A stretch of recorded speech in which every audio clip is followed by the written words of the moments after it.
Let's start with primary school social studies, where we learned the meaning of basic infrastructure. I remember my class teacher then would say, you need at least places to live, how to make a living, how to get here and there, and the things that support daily living ought to be present for you to have human settlement.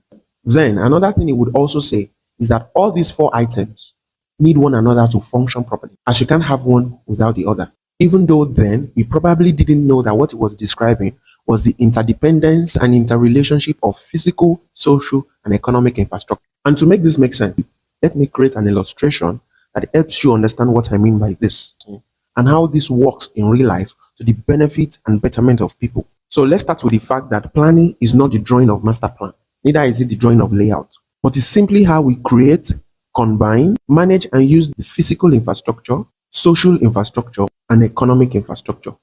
Every form or every kind of infrastructure falls within these three, and they function and interact with one another just like the human body. The physical infrastructure is like the skeleton that supports how things work. All of this falls within this category. Then we have the social infrastructure, which is like the heart that pumps blood, that holds life, and it caters to the welfare, well-being, security, safety, and health of the people. Then economic infrastructure is like the brain or brain box that powers and controls everything. It covers how money is made, how wealth is transferred, how value is created and converted. And then it gets interesting from here because at the intersection of physical and social infrastructure, we have sustainability. That is how well people live. These are the physical structures that improve quality of life, health services, housing, and so on. Then at the intersection of physical and economic infrastructure is connectivity, how people reach the things that help them achieve economic mobility, economic productivity. This is where we provide things or opportunities that support logistics, commerce, trade, and communication. And lastly, at the intersection of social and economic infrastructure is everything that supports human capital, social stability, and economic productivity, and governance.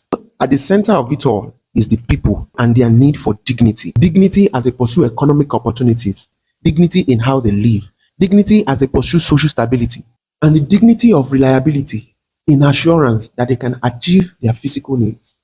So why does all these illustrations and diagrams matter? It matters because every element of our planning, and in this case, which transcends just city planning, to connect economic planning, financial planning, fiscal planning, governance, and even politics, and every form of planning has not been set up about solving, providing, or supporting the people's needs for dignity. It has instead been about revenue rather than the needs of the people that it's meant to serve.